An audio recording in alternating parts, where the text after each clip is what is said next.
سب سے پہلے تو ہماری جو پاکستان کی عوام ہے وہ مبارکباد کی مستحق ہے کہ انہوں نے ان کے تمام ظلم اور جبر کو، ان کی تمام سازشوں کو اللہ کے فضل و کرم سے اپنی ووٹ کی طاقت سے ناکام بنایا۔ اس کے بعد جو ایک امپورٹنٹ بات جس سے انہوں نے شروع کی اپنی پریس کانفرنس وہ ہے حلقہ 49، جہاں سے میرے والد میجر طاہر صادق صاحب جو ہے وہ 65,000 کی لیڈ سے وہ سیٹ جیت چکے ہیں۔ اب وہ جو بات کہہ رہی تھی یا تو انہوں نے ہوم ورک نہیں کیا ہوا تھا یا انہیں سمجھ نہیں تھی۔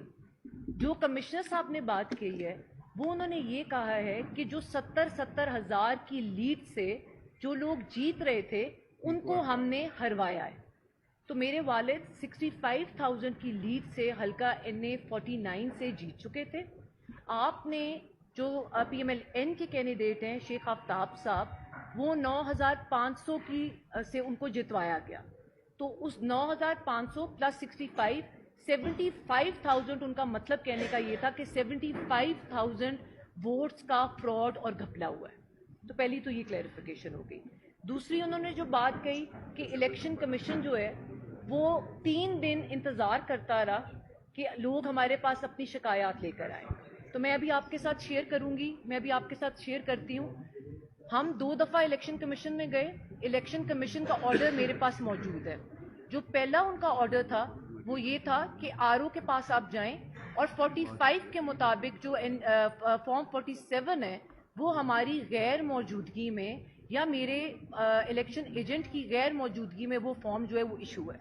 ہم وہ لے کے RO کے آفس گئے، الیکشن کمیشن کا آرڈر، جب ہم وہ لے کے RO آفس گئے تو RO صاحب وہاں پہ موجود نہیں تھے، وہ غائب تھے، وہ ہمیں کسی جگہ نہیں ملے، RO کے آفس میں تالے لگے ہوئے تھے۔ ہم دوبارہ واپس گئے نیکسٹ ڈے الیکشن کمیشن دوبارہ، وہاں سے انہوں نے ہمیں دوبارہ یہ آرڈر دیا کہ اب آپ DRO کے پاس جائیں، اور DRO صاحب کو پابند کیا کہ آپ فارم 45 کے مطابق ان کو بٹھا کے فارم 47 شائع کریں۔ جب ہم دوبارہ DRO صاحب کے پاس گئے تو وہ بھی غائب تھے، دفتر میں تالے لگے ہوئے تھے۔ اب ہم تیسری دفعہ دوبارہ الیکشن کمیشن آج گئے ہیں۔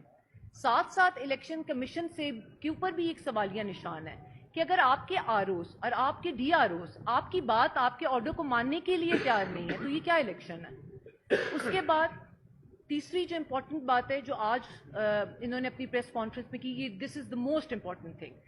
آپ نے کہا کہ کمشنر صاحب سے کون مل رہا تھا، کون فون پہ باتیں کر رہا تھا، کیا وہ کھا رہے تھے، کیا وہ پی رہے تھے، کب وہ سوتے تھے، کب وہ اٹھتے تھے، یہ امپورٹنٹ نہیں ہے۔ امپورٹنٹ یہ ہے کہ جو اگر آپ کے بقول وہ الزام ہے تو امپورٹنٹ یہ ہے کہ ان کو آپ بلائیں۔ اس میں بہت سادہ سا فارمولا ہے، اس میں کچھ آپ کو کرنے کی ضرورت نہیں ہے۔ اگر آپ سمجھتے ہیں کہ ان کا الزام ہے، تمام کینڈیڈیٹس جتنے بھی پنڈی ڈویژن کے ہیں آپ ان کو کسی بھی جگہ بلا لیں، میڈیا کے تمام نمائندگان کو بلا لیں، ہم اپنے فارم 45 لے جائیں گے۔ آپ DROs کو پابند کریں، ROs کو پابند کریں پنڈی ڈویژن کے، وہ تمام لوگ وہاں پہ آ جائیں گے اور دودھ کا دودھ اور پانی کا پانی جو ہے وہ بالکل واضح ہو جائے گا کہ کون کہاں پہ سٹینڈ کرتا ہے۔ اس میں ہمیں اس کو الجھانے کی ضرورت نہیں ہے، اس ایشو کو کہ کون ان سے مل رہا تھا، کیا وہ کھا رہے تھے، کیا وہ پی رہے تھے۔ اس کا سادہ سا سمپل سا سولوشن ہے کہ آپ آئین اور قانون کے مطابق اگر ساری چیزیں چاہتے ہیں اور اگر آپ کلیم کرتے ہیں کہ آپ جیتے ہوئے ہیں، ہمارے پاس ہمارے تمام فارم 45 موجود ہیں، آپ جو جگہ سلیکٹ کریں گے وہاں ہم آ جائیں گے اور تمام ROs اور DROs آ جائیں اور اس چیز کا جو ہے وہ جو ہے کلیئرٹی کے ساتھ لوگوں کو سمجھ آ جائے۔ Thank you. ہاں میم میں نے بات کرنی ہے، بیٹی ادھر آ جائیں گی۔ میں